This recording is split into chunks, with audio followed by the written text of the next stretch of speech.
Welcome back to the garage here at Basin Motorsports. So today we're going to kick off the vinyl wrap on the 1986 Foxbody Mustang I call the Gray Lady. So the first part, or the first piece of the car I'm going to wrap is going to be the passenger side rear quarter.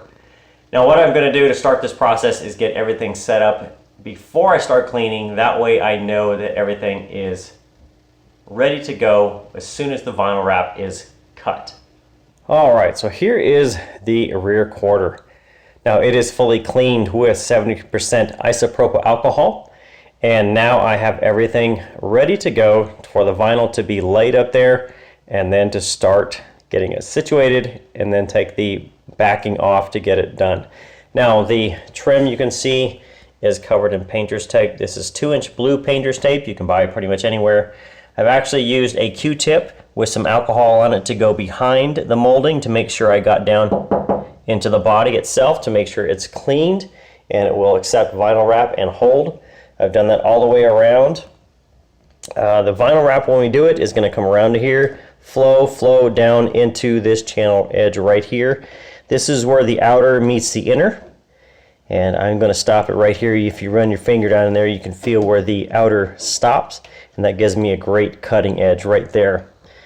You'll notice right along the quarter glass, the vinyl is going to come up, wrap over this edge, but I also want to stop it around here to make sure the pillar on each side of the glass is going to stay painted. So this is painted with SEM charcoal gray. So at the base of the quarter window, you'll see that I have some 3M knifeless tape prepped so that the vinyl wrap will come up over this edge and be covered by the trim, but I also want it to be exposed to come around the pillar here and the pillar there. So this 3M knifeless tape is just essentially its stick-on, and it will come down, so I've given myself some extra to work with outside of the wrap, and this helps prevent me from using a razor blade or a razor knife to cut. So you'll pull, if you look down in there, there is a green plastic filament in it in the center. There you go, you can kind of see it. And actually you're going to pull that out, pull it, and it will cut through the vinyl and leave right at the edge. So you'll see that this will leave the pillar exposed. This will all be covered in vinyl. This will leave the pillar exposed, and then you can see I've run it up here. So everything on this side will be covered in vinyl. Everything on this side will be left as is. It'll just be painted because it's covered by the sail panel.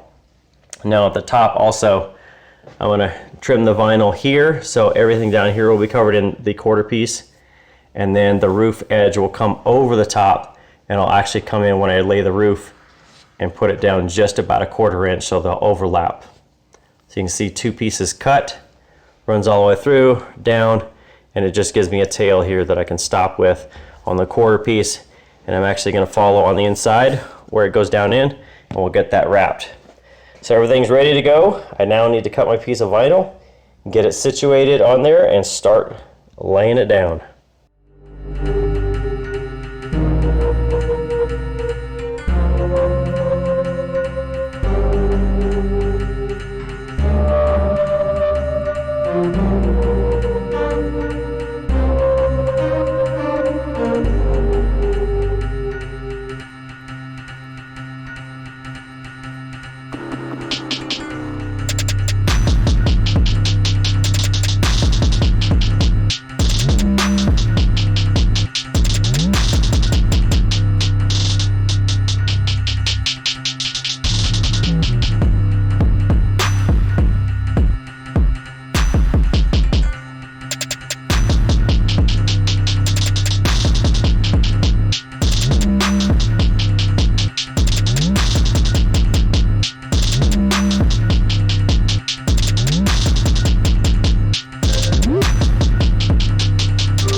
after you watch wrap this whole car, one of the questions you're going to have probably is, how am I getting around these moldings? If you notice on the fenders, on at least the rear section, the door, and the front of the quarter panel, I didn't take the exterior body molding off.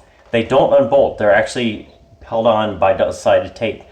And on this car, they were still adhered very well, even from 1986, so I'm not going to take them off and have to fight to put them back on and make them adhere to either wrap or paint. So I developed a technique that I kind of fiddled with a couple of years ago when I did the color change Avalanche from my mother-in-law.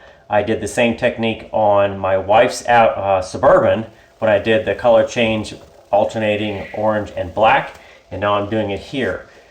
It's something I've done, and I know over the last 2 years it has not peeled or had any issues, so I know this, in fact, with the right prep will work. So this is how I get around the molding. So as you flow the material down, you get it all the way down to here, you get it down to the body line, you've got it contoured in, and it's well adhered here. What you're going to do is you're going to pick this wrap up and you're going to stuff it down into this channel. So again, you're going to flow the material down to the body line. This is your molding. You're going to stick that material down in, and what you're really trying to do is get it to this point where the adhesive is right here, the 3M adhesive or whatever they use. You're going to tuck that material down and flow it all the way down to this inside edge where the body and the tape touch. You're then going to wet it all the way across, and you're going to pull it up and around, and you're okay to let it bunch. Just kind of flow it down around the body molding, and you're going to, again, flow it in here, and you can use a little heat. You're going to tuck it up under the molding, and again, you're going to keep it to the inside top corner here, inside bottom there. You're going to cut away all this wrap, so don't worry that it gets all kind of funky and crazy. You're most concerned with getting it to touch here and seal, getting it to touch here and seal.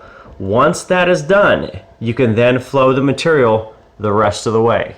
So what that looks like is I have tucked it down in here, the edge, and then got wrap all the way over, and you can see it goes around pretty well, but it's got tape on it. Then I tuck it up to this inside edge, and then I flow it down. So what you'll have is some edges over here where it's bunched up. It's not taut. You've got extra material on each side. Now once you have that bunched material, just pick about halfway through the molding and cut that wrap all the way across. So then you're basically splitting it into two pieces. The top piece will be adhered here. The bottom piece will be adhered here.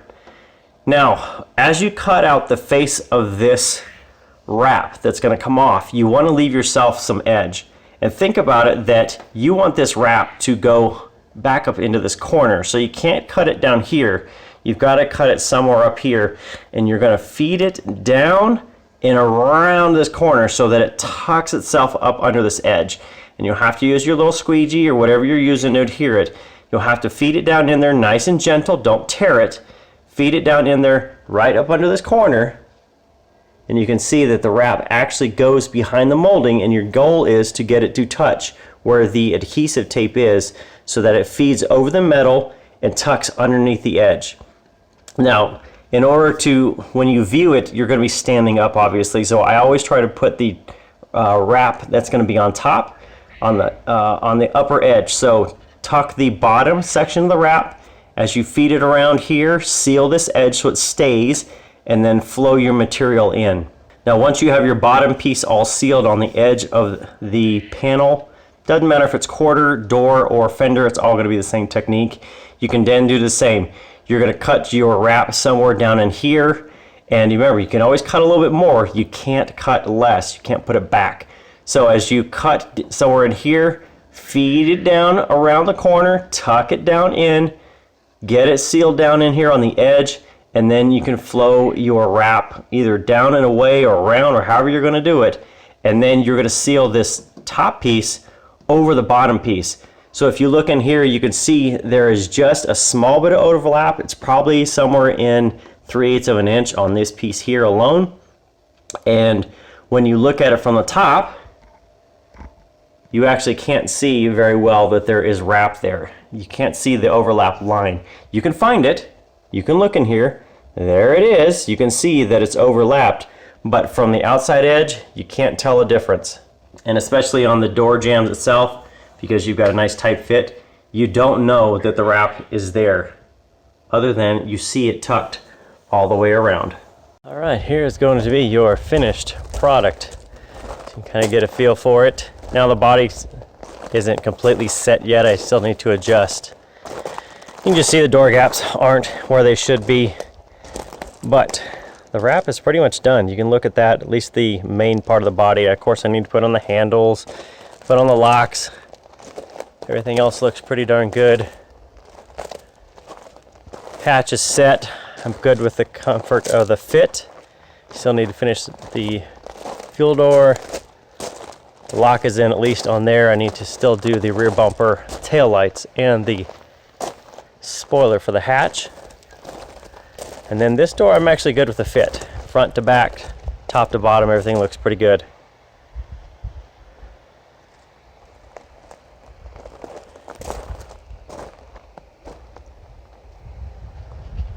All right, so it's been about 2 weeks since I started this project. I think it's been about 2 weeks. It seems like forever. My goal the whole time was to get it knocked out by the end of July.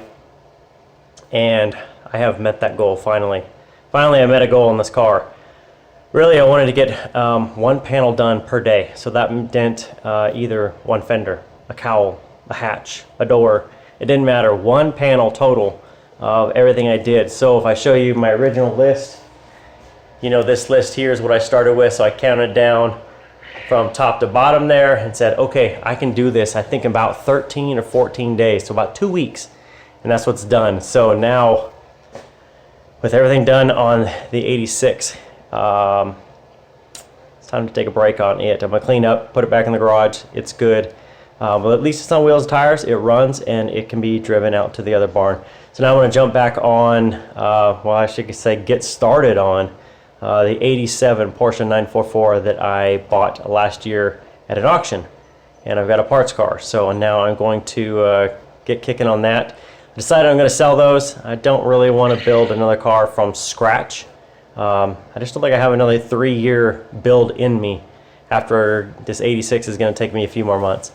So we're going to get those running, at least get it back together, get it ready to go, and put it up for sale hopefully soon.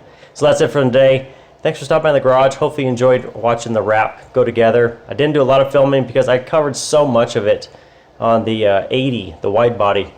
This one is actually pretty relatively easy in comparison because I didn't have all the extra fender flares and all the other pieces. This one I felt was a little bit easier. So that's it for this time. Thanks for stopping by. We'll see you next time.